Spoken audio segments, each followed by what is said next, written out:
What's up guys, this is VinylicPuma, back with the Borderlands 3 video, and today I wanted to discuss anointed effects, and in particular, I wanted to go over what I think are 10 of the better terror-based anointed effects that have been added with the Bloody Harvest event.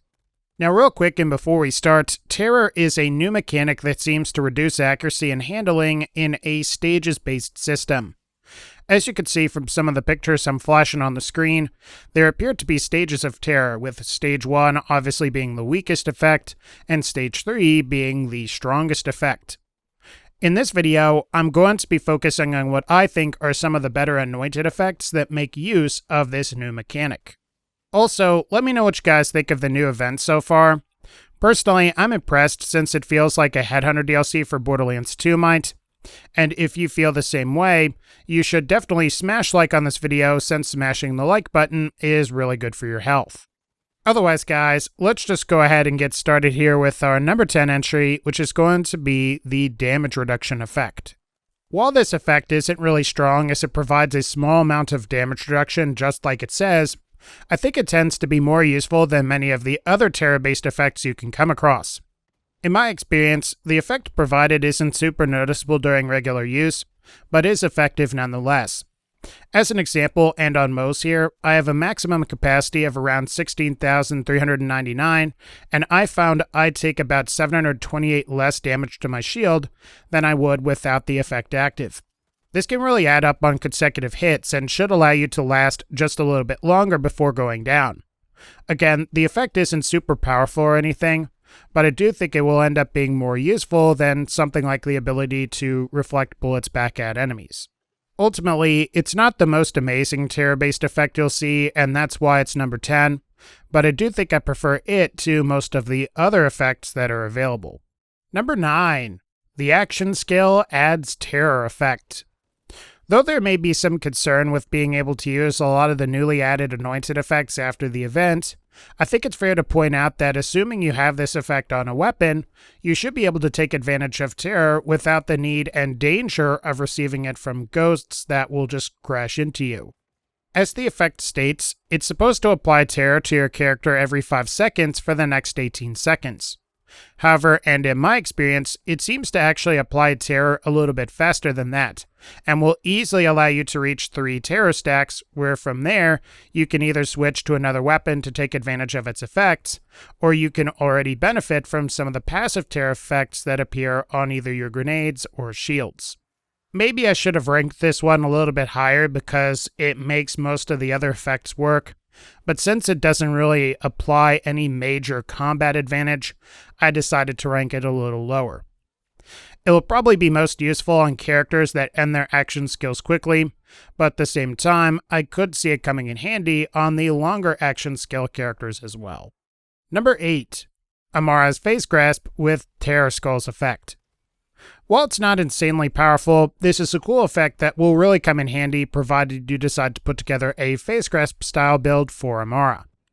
As the text describes, whenever you face grasp an enemy, Amara will deploy terror skulls at the grasped target, dealing a certain amount of damage.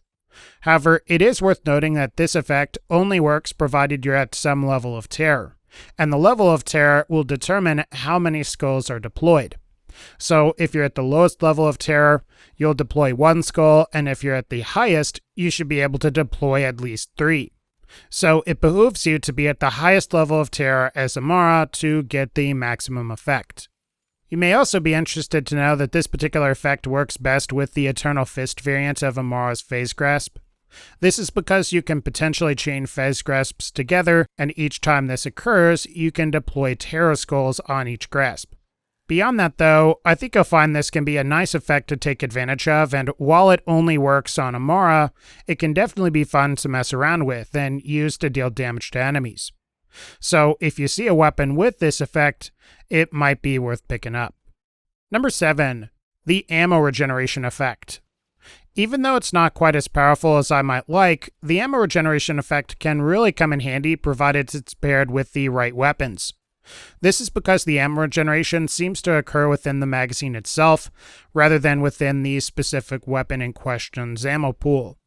So if you're using a Vladov weapon that has high fire rates, you'll be able to regenerate some of the ammo in your magazine as long as you're under the effects of terror.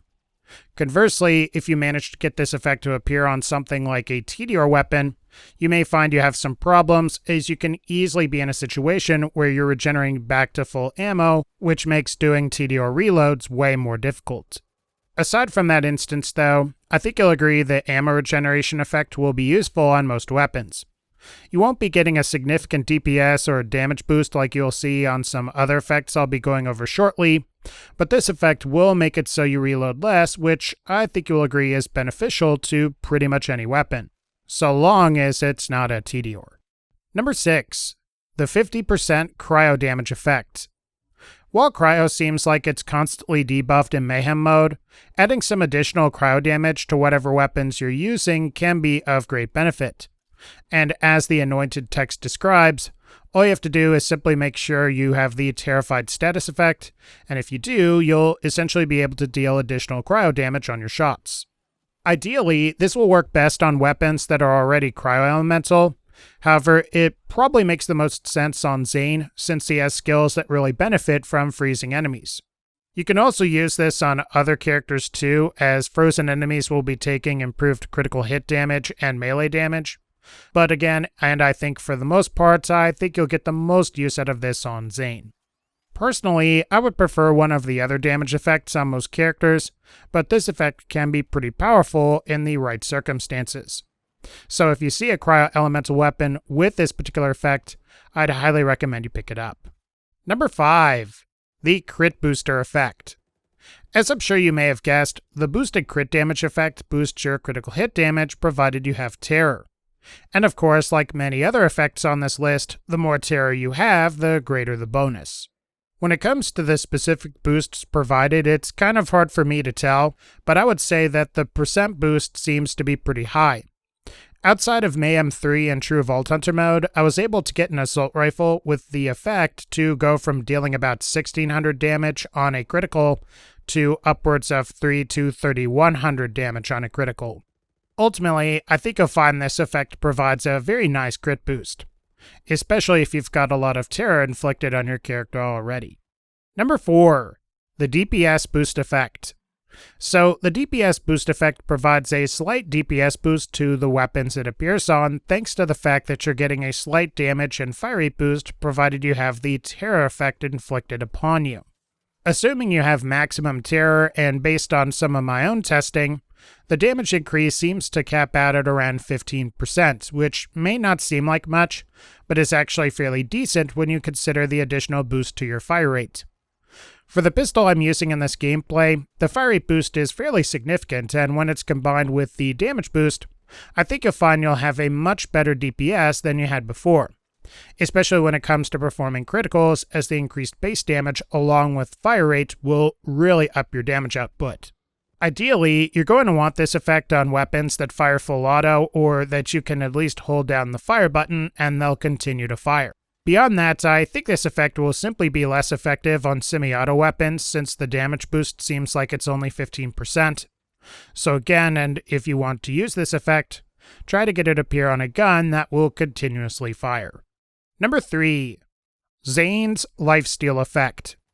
While it kind of sucks that this effect is exclusive to Zayne, I think there could be no denying that it isn't powerful. As the description reads, this ability allows Zayne's Sentinel drone to gain 100% lifesteal while the drone itself is active. While this can be difficult to juggle and maintain depending on how you decide to accumulate terror, the effect itself is quite powerful, as it ensures that you'll heal from any and all damage that your Sentinel drone might deal. So if you deal 100 damage, you'll heal 100 damage, and if you deal 1000 damage, you'll heal for 1000 damage. Overall though, and as far as player-specific terror effects go, I think this one is probably the best. It may require a respec if you're not already using Sentinel, but I think the effort required to make it work is definitely worth it. Number 2. The Extra Projectile Effect. So those of you that really like Flak will probably be intrigued by this one, as it seems to be very similar to Flak's very own Two-Fang skill, which will fire an additional projectile on each shot. A good way to think of how this effect works is that it's roughly a damage doubler, meaning you'll deal about twice the amount of damage that you might normally deal in a shot. The difference from Two Fang, though, is that the effect only works while under the effects of terror, and you can't clearly see what percentage chance you have of getting a secondary projectile to fire. Admittedly, that's a bummer. However, in exchange, you get Flex Two Fang being within a particular weapon itself, which will really come in handy for weapons like snipers, where that second projectile can really up your critical hit damage. In my humble opinion, this is one of the better terror-based effects you can get in Bloody Harvest. So whenever you see this appear on a gun or a piece of gear, you should really grab it, as the additional projectile can really boost your damage output on individual shots. And for our final entry, number 1, the Health Restoration Effect. While you can get an effect that will regenerate some of your health passively over time, I think this particular effect is way more powerful. As the description states, when your action skill ends, you'll heal for 25% of your maximum health, with this effect being increased by 15% for each terror stack you have. In practice, the nice thing about this particular effect is that the health restoration is practically instant, meaning you can get a lot of health recovery just by letting your action skill end. The best part, however, is that this particular effect appears to stack. In some of my tests, I was able to get a 50% health restoration with both a shield and weapon with this effect equipped. And I would presume if you also had a grenade with this effect, that you could get upwards of 75% of your health restored. In the end, I think you'll find this is a great effect, and I suspect you'll probably get a lot of use out of it on Amara or Flak, who have action skills that can be activated and then ended really quickly. It's not half bad on Moes either, so be sure to keep an eye out for this effect during Bloody Harvest. Otherwise, guys, I think that's going to wrap up this particular video. If you enjoyed this video, definitely be sure to smash like, click the bell so you can be notified when I upload my next Borderlands video, and as always, and again, thank you all so much for supporting this channel. Take care, and I'll see you all in the next one.